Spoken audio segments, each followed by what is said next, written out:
The West Wing was evacuated on Sunday after a bag of white powder was discovered in the White House. The evacuation was brief, however, after officials remembered that Hunter Biden doesn't snort anthrax, as far as we know. The white powder turned out to be nothing more than a first son favorite booger sugar. You know what I'm talking about? Some Colombian nose candy, if you catch my drift. A little Yale College baking soda, if you can infer my meaning. I'm talking about Coke, which means that since the president's infamously unrepentant dirtbag of a son had been visiting the White House that very weekend, a lot of people came to conclusions about how the cocaine got there. MSNBC, however, is shocked. And turning to some breaking news, we have just learned that a formal lab has confirmed the suspicion that that white powdery substance found in the West Wing on Sunday was in fact positive for cocaine. The discovery led to a brief evacuation of the White House Sunday night. Joining us now is NBC White House correspondent Mike Memoli. So Mike, where do things stand now? This is so unusual. You and I have covered the White House for years. I can't even fathom anything like this having been found before in the West Wing, and I go back to the 70s at the White House. So this is pretty wild.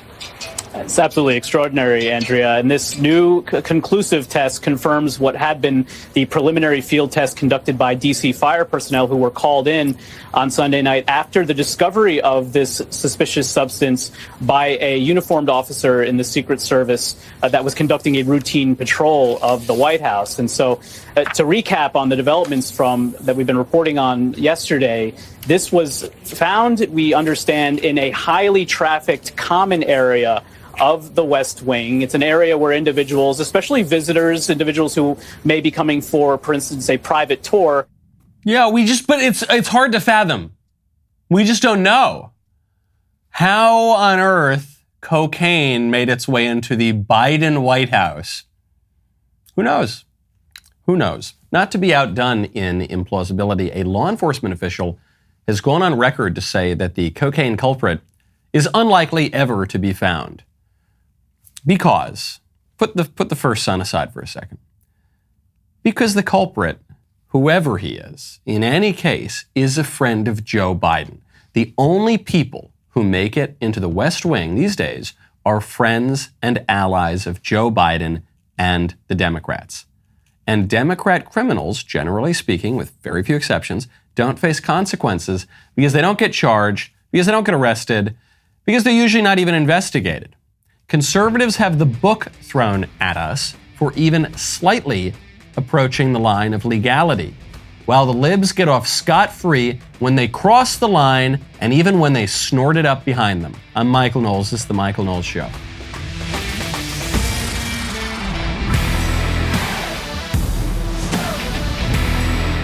Welcome back to the show. There's a wonderful clip in this ongoing debate over affirmative action and Harvard admissions of Joy Reid, who I just learned, Joy Reid is in this MSNBC talking head. Apparently she went to Harvard and she admits the only reason she got in is because of affirmative action. And then she proves it when she demonstrates that she doesn't even know what affirmative action is. So we'll get to that in a bit. First though, speaking of intoxicants, Bud Light is selling for less than water right now in some places. According to Andy Wagner, the manager of Glenn Miller's Beer and Soda Warehouse in Lemoyne, Pennsylvania, speaking to the New York Times, he says, at this point, it's cheaper than some of the cases of water we're selling in the back. It's just not moving like it used to. It's not that these people have stopped drinking beer. They just stopped buying Bud Light. Now, according to this guy, he said Anheuser-Busch broke bar rules, which means no politics, no religion. This was the number one best-selling beer in America for over 20 years.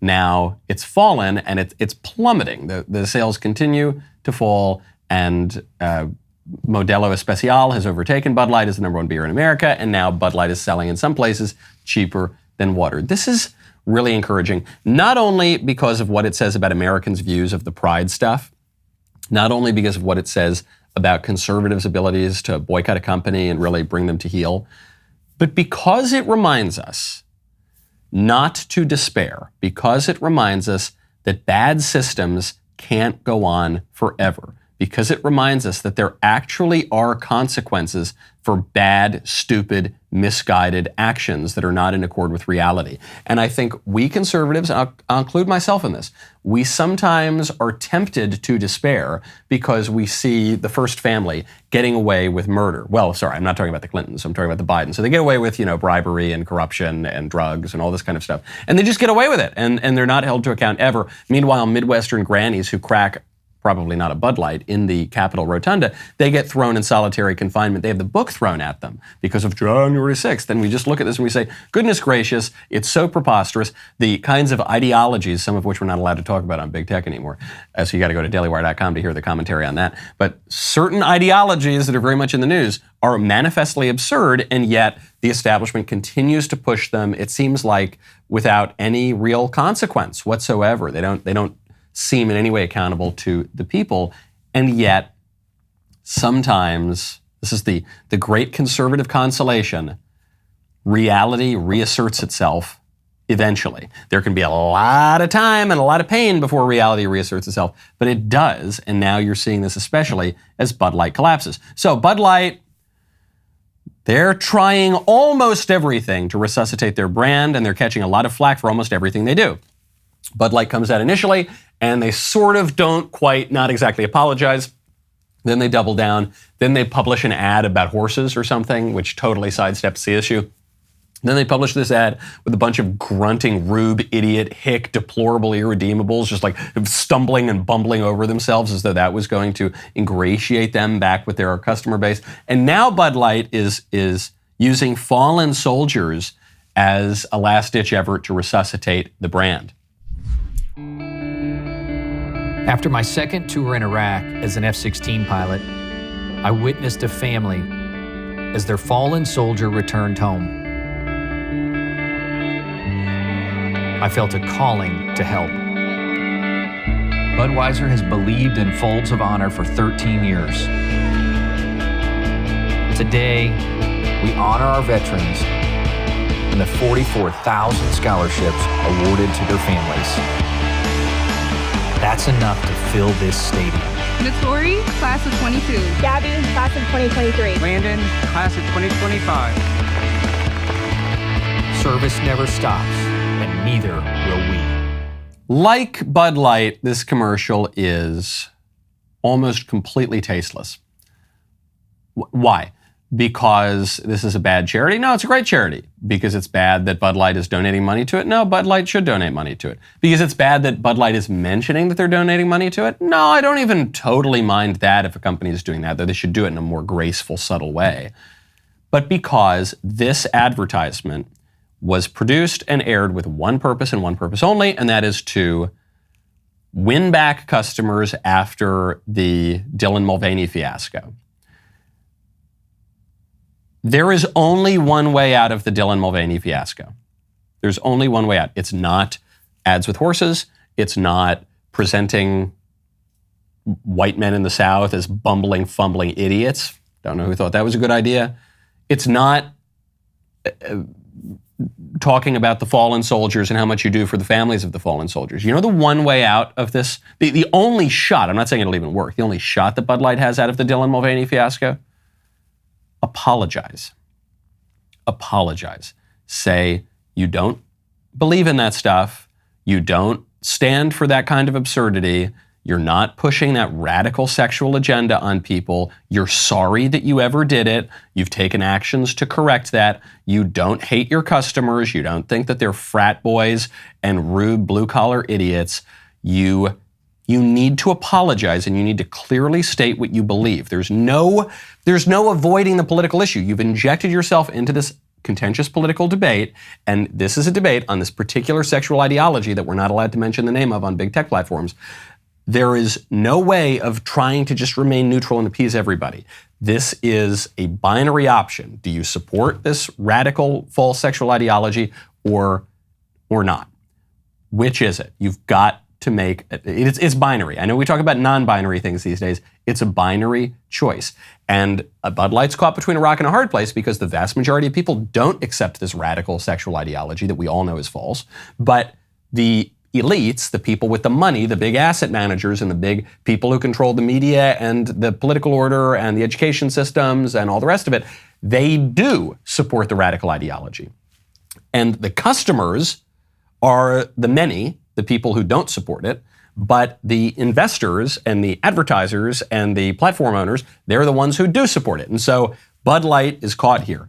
Well, then just stop. Then give it up. Stop making these tasteless ads. They're going to irritate your customer base even more. Then just don't do anything and wait it out and hope people forget. That's your only other option.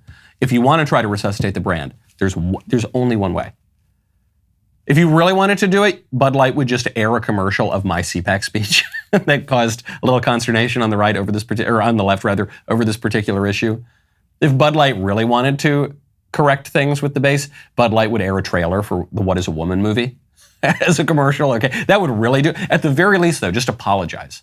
Just say, yeah, we were wrong. We don't believe that. Sorry. Boys are boys, girls are girls, beer is beer. Please buy us again. And cars are cars. You know, when you want to buy a car, you got to check out CarZing. Right now, go to carzing.com/Knowles. Buying a new car can be a stressful experience for anyone, especially if you're a first-time buyer or have no credit. Before you walk into a dealership and spend the entire day with the crowd, stress, and potential to not even find the right car, you need to check out CarZing. CarZing is completely changing the way you buy a car online. By partnering with credit agencies, lenders, and over 25,000 dealers nationwide, CarZing provides you with everything you need before stepping foot into a dealership. Once you find the right car at your ideal budget, all you have to do is bring your saved deal voucher with you to the dealership to finalize your next ride. It's super simple. Even if you are not in the market for a new car, you should check out CarZing anyway. CarZing's online window shopping experience goes beyond mere images. You can dive deep into each vehicle's specifications, features, and performance capabilities, zoom in on the craftsmanship of the interior, marvel at the cutting-edge technology, and admire the meticulous attention to detail that sets these automobiles apart from the rest. CarZing helps make your experience faster, cheaper, and less stressful. Go to carzing.com/Knowles. Find the best deals near you. carzing.com/Knowles.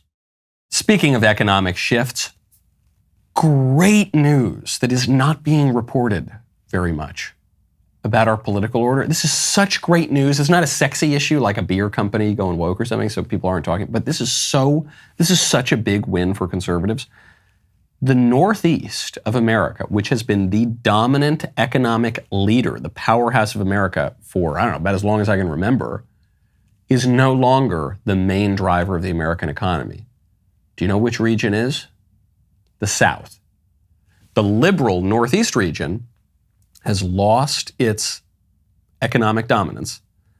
The conservative region, the South, has taken it. Why is that?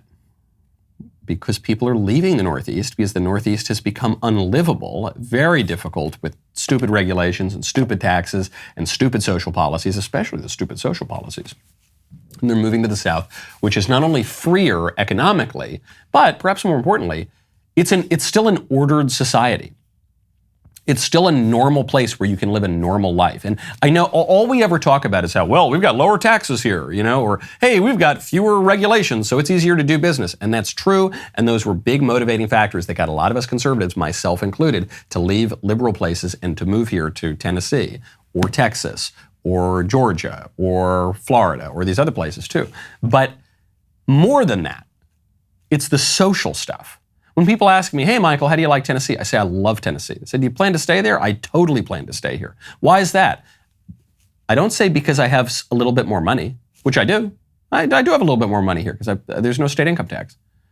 What I always say is because I can raise a family here, because it's a nice, normal place to live, because I love my neighbors, because there's a community here, because I love my parish, because it's normal here. And people smile and are nice and talk about things in a normal way.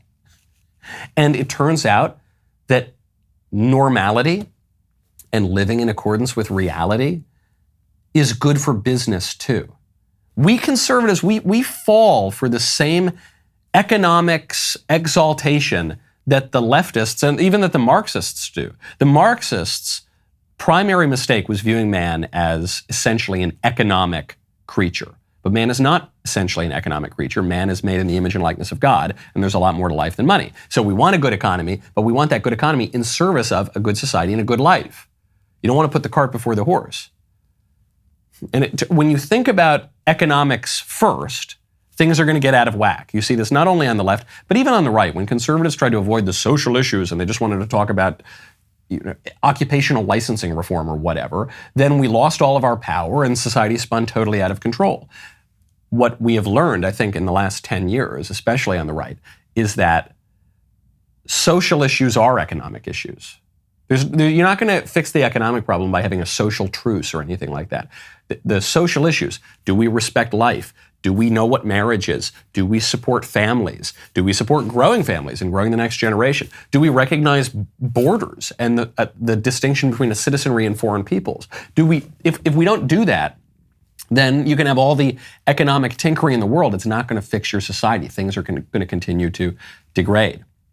So now, Florida, Georgia, North Carolina, South Carolina, my state of Tennessee, and Texas, which is all my exes, that's where all my exes live, they have economically overtaken Boston, New York City, Washington, D.C., the Northeast, according to Bloomberg. The population in the Southeast grew by 2.2 million people in the last 2 years. It's the same constellation that we were just talking about with Bud Light. Bad systems can't go on forever. Political orders always change. And conservatives used to not like that last part of it because we used to want to believe, hey, look, the America of 1958, that has to go on forever. The America, not even of 1778, not even of 1888, but of mid-1950s America, that is the eternal political order. It has to go on forever, and any deviation from that whatsoever is awful and terrible and a violation of everything we hold dear. And we used to lament when the left would tell us, well, that's not how politics works. Things change all the time. We say, no, we don't want it to change. We want it to remain exactly the same. Well, yeah, it's very sad to know that political orders always have to change when things are good. But when things are bad and decadent and corrupted, as they are right now, then it's a great consolation and hope to know that political orders, none of them, not the best one, not the worst one, none of them go on forever. And also, money talks and BS walks. And so as the South, as the conservative part of the country, gains more economic power, the South is going to be able to throw its political weight around a little bit more than we have in the past, just as the liberal Northeast was able to throw its political weight around and dominate the country for the last 100 years. Now, speaking of bad systems, and speaking of the South, great news out of Virginia. Pornhub has just suspended its service in Virginia. Great story just came out. This was going around Twitter, and an email from Pornhub. I did not receive this email. Although sometimes libs find my email address and they sign me up for all sorts of nasty little things I have to then unsubscribe for. It's very frustrating. I mercifully have not been signed up for this one, not recently at least. And now I know saying that, I know I'm going to just get a flood of signups for this evil website, but it doesn't even really matter because this website is going down because people are throwing their economic and political weight around to destroy Pornhub. And the liberals are upset about that, and some of the libertarians are probably upset about that, but the conservatives are going to be thrilled about that. What does Pornhub say? They say, "Dear user, as you may know, your elected officials in Virginia are requiring us to verify your age before allowing you access to our website. While safety and compliance are at the forefront of our mission." Hold on, we gotta forget even the idea that safety and compliance are really important to Pornhub. What the hell is our mission? What is our mission at Pornhub? Take porn out of it for a second. This is so grating about all millennial companies. They always have to have a mission. You know, they're all on a social mission. You could have like an accounting firm and they say, well, our social mission is to improve the world and to stop climate change and to spread pride and progress, and we have a mission. And that's even true of smut peddlers like Pornhub. What's your mission? Your mission is to arouse the lusts of men and to exploit women and sexually traffic people. That's your mission, and to make money doing it. Okay, so they say safety and compliance are at the forefront of our mission, but giving your ID card every time you want to visit an adult platform is not the most effective solution. Until a real solution is offered, well, we got a solution, Pornhub. We've made the difficult decision to completely disable access to our website in Virginia. Awesome. Looks like Virginia fixed that problem, at least for now, in a cinch. And speaking of cinch, I would strongly recommend you check out Cinch. Right now, go to cinch.com, use promo code Knowles. A lot of family gatherings lined up. The last thing that you need when hosting is turning on the grill and finding out that you're out of propane. That is where our friends at Cinch come in. Cinch is a propane grill tank home delivery service. They deliver propane tanks right to your door on your schedule and do not require any long-term commitment or subscription. Plus, delivery is completely contactless. You don't have to wait around at home. Track the order on the Cinch app from anywhere. I remember as a kid, I used to be kind of nervous when we'd go pick up the propane tank and be in the car, so don't make any sudden moves. If we don't get hit here, I don't want to go up in a ball of flames. Well, I really like the idea. You just order it, pre-order it, super simple on your phone, just shows up at your door. You don't need to worry about it. The perfect summer night would not be complete without Cinch. Go online to cinch.com or download the Cinch app to order. New customers get their first tank exchange for just $10 with promo code Knowles. Cinch.com or download the Cinch app. Use promo code Knowles to get your first tank exchange for just $10. This is a limited time offer. You must live within a Cinch service area to redeem it. Go to cinch.com/offer for details. You might have been one of the tens of millions of people who watch Netflix's hit show Making a Murderer. If so, then you are going to love DailyWire Plus's new exclusive 10-part docuseries with Candace Owens, Convicting a Murderer, coming this summer.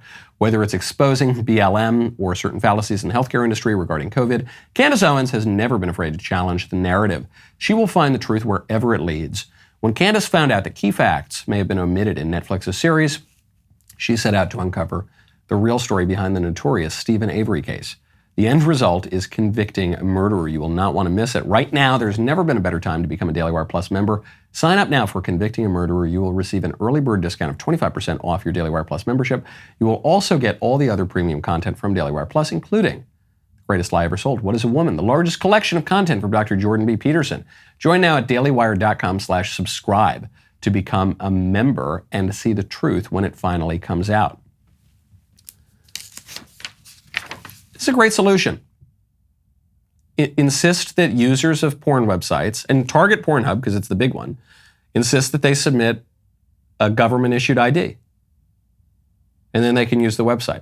That's a good first step because there are going to be a lot of people who, recognizing that porn is extremely shameful, just won't do that. And then they will have less access to porn. They will be less impelled to look at porn. Pornhub's profits will decrease. Pornhub will have a more difficult time maintaining their service, and you'll drive it ever further toward the margins of society. Great. What's the problem with that? I remember when these proposals first started to come up 5-6 years ago, when it really started to gain some traction on the right, and some of us conservatives advocated these policies, and the more libertarian-minded, more sort of, 2010 era conservative types, libertarian types, they said, no, this is a horrible, horrible idea. Why? We know that this works. This is exactly what the libs did with cigarettes. This is exactly what they did. They said, you've got to present an ID, and you've got to be 18. No, forget about that. You got to be 21. Now, pretty soon you have to be 45 to buy cigarettes. In New York, you can't even buy tobacco if you were born after a certain age. That's one of the proposals the libs have put forward there. You can't buy flavored tobacco. You can't buy this kind. We're going to increase the taxes on tobacco. We're going to lump this, that, and the other thing. And I'm not a cigarette fan. I've never been a big fan of cigarettes. You know, I love cigars, but cigarettes, I've never been a huge fan. But I'll tell you this, for certain, porn is way more dangerous than cigarettes. Cigarettes mess up your body. They have a minor effect on the soul relative to porn, which melts your brain and turns you into a complete dummy, like a drooling idiot. You know, that completely burns out your reward centers and destroys the way that you look at women, and is probably responsible for a lot of the sexual dysfunction that we have in our country today.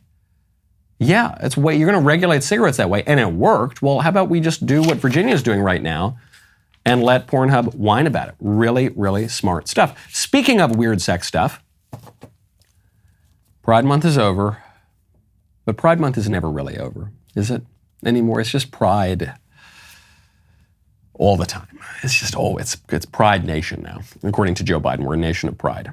And one group that apparently was left out of the Pride festivities, they're coming back with a vengeance. This would be the asexual community. This is a post that just went viral on social media from the Yasmin Benoit, who says, asexual people deserve equal rights. We deserve legal recognition. We deserve protection. Thank you, Stonewall UK, for allowing me to march with you again at Pride in London today, and for helping me to bring about this change. This is what asexual looks like. I stand with Stonewall. Emphasis on all. There's no end to it, guys. There's no end. If the people who, by definition, don't engage in sex are insisting on becoming one of the identities of the sexual revolution, there's no end. This just goes on forever and ever. What rights don't the supposedly asexual people have? None. There's no. What legal recognition could they even possibly have? It doesn't. It's just griping and whining and solipsism all the way down. That's what it is. It's the idea that you, in your ever multiplying, ever more particular appetites, are not only the only person that matters, but maybe just the only thing in the world, the only thing that's really, really real. Now, that one's kind of funny. On to the darker side of sexual pathologies. There was this awful shooting over the weekend, and this was in Philadelphia, and there wasn't a ton of news on this right away. People weren't really seeing a lot in the headlines. Turns out that this killer who shot 4 men dead and a 15-year-old boy, allegedly, in the King Sessing neighborhood on the eve of the 4th of July, is a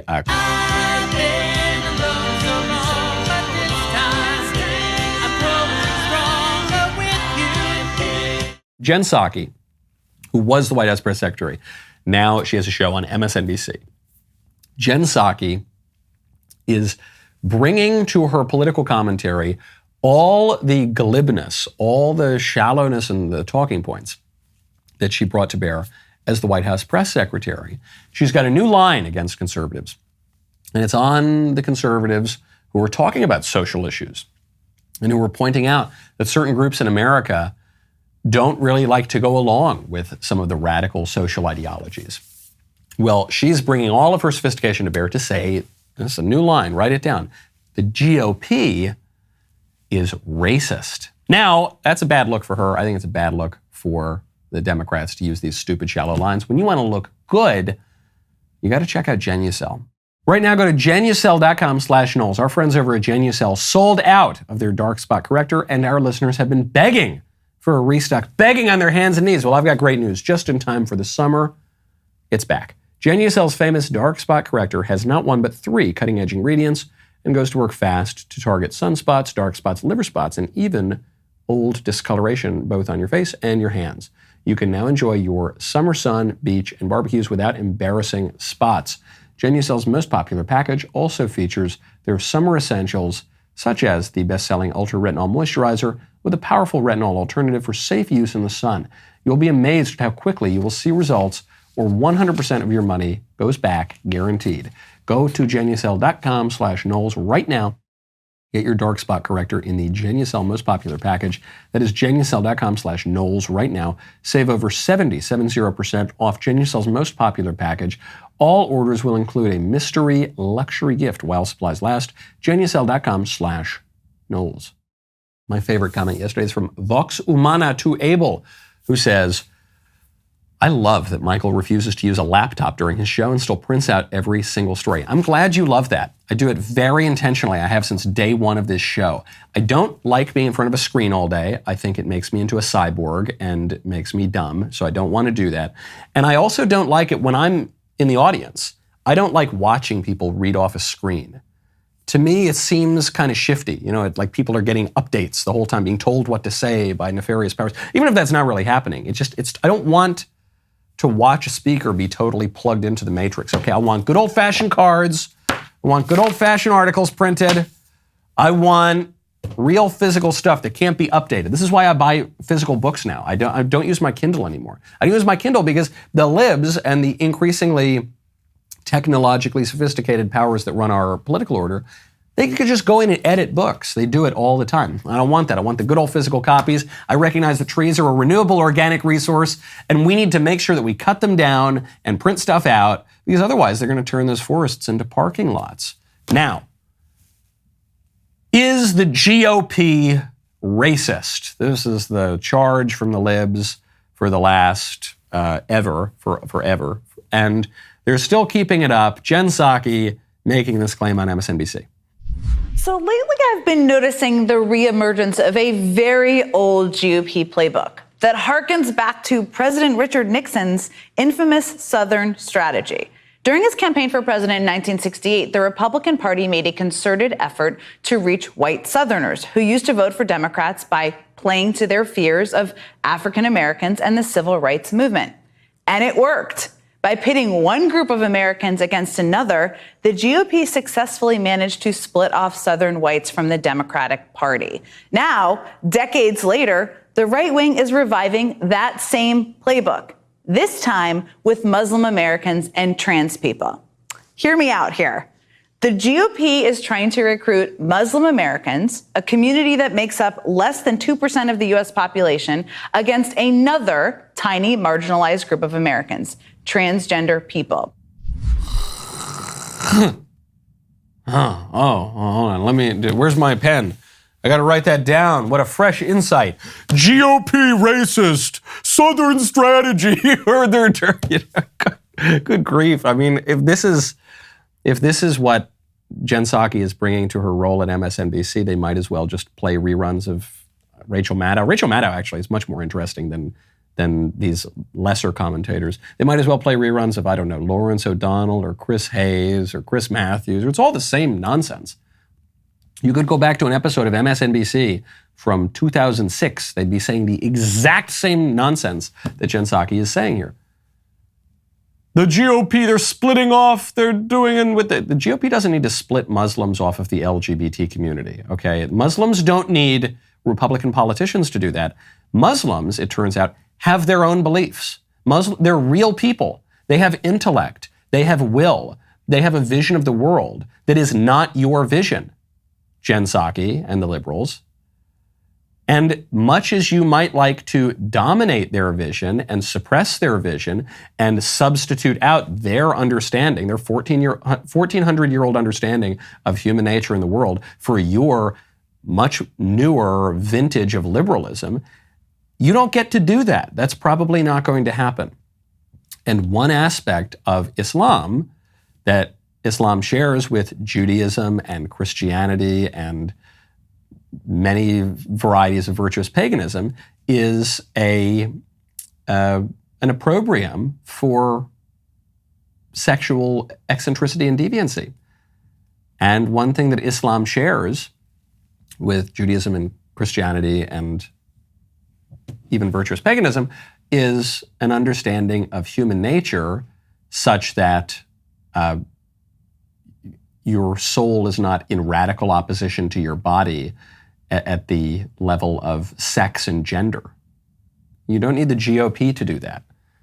People have their own views. But the liberals can't understand this. The liberals, much as they malign colonialism, the liberals have a much more intensely colonial, flattening, universalizing point of view than pretty much anyone else in the world, including Christians. Liberalism in many ways, it's not exactly a Christian heresy, but it is a perverted offshoot of Christianity. It's why liberalism arises in the Christian West. But it's a perversion and an inversion of Christianity in all sorts of ways. And it makes a God out of man rather than having man recognize God as his one true God. And It exalts the will of man above all else, as opposed to Christianity, which says that man needs to bring his own will into accord with right reason and reality and the will of God. But it is kind of a weird little offshoot of Christianity. And Christianity is a universalizing religion, right? Christianity has the oldest flavor of Christianity is called the Catholic Church. Catholic means universal. Christianity makes claims for the whole world, but it's not a globalism. It's not a flattening claim. It recognizes principles such as subsidiarity. It recognizes the legitimacy of civil authority. It respects custom and tradition. It doesn't try to flatten everything. There are all sorts of rights in Christianity. There are all sorts of local flavors, while at the same time there being an insistence on one church with one vicar of Christ and one holy sacrifice in the Mass. So, and one God, obviously. Liberalism just takes all that particularism out, takes all that respect for local authority out, respect for tradition, respect for the civil authority. Liberalism just rips all of that out and says, no, everybody's got to be exactly the same. Not even down to this nation has to be indistinguishable from this nation, not even down to this race has to be indistinguishable from this race, down to this sex has to be indistinguishable from this sex, down to everything. It just flattens it all. Much, much more colonial than anything the Christians have ever done. Now, speaking of MSNBC, I have got to get to this story. Joy Reid. Joy Reid, very upset by the Supreme Court's decision to get rid of affirmative action in college admissions. And Joy Reid's upset because she says without affirmative action, she never would have gotten into Harvard. Let me just be clear. I got into Harvard only because of affirmative action. I went to a school no one had ever heard of in Denver, Colorado, in a small suburb. I didn't go to Exeter or Andover. I didn't have college test prep. I just happened to be really nerdy and smart and have really good grades and good SAT scores. Right. But someone came to Denver, Colorado to look for me.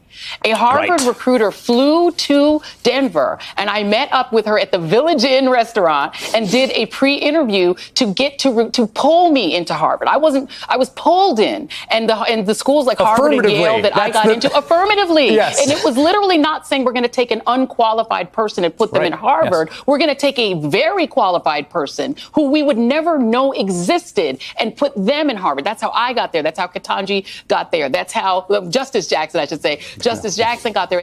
I didn't know that Joy Reid had gone to Harvard, and this explains that. Her explanation of how she got into Harvard explains why I didn't know from her commentary that she was educated at Harvard, and that's underscored by the fact that she doesn't even know what affirmative action is.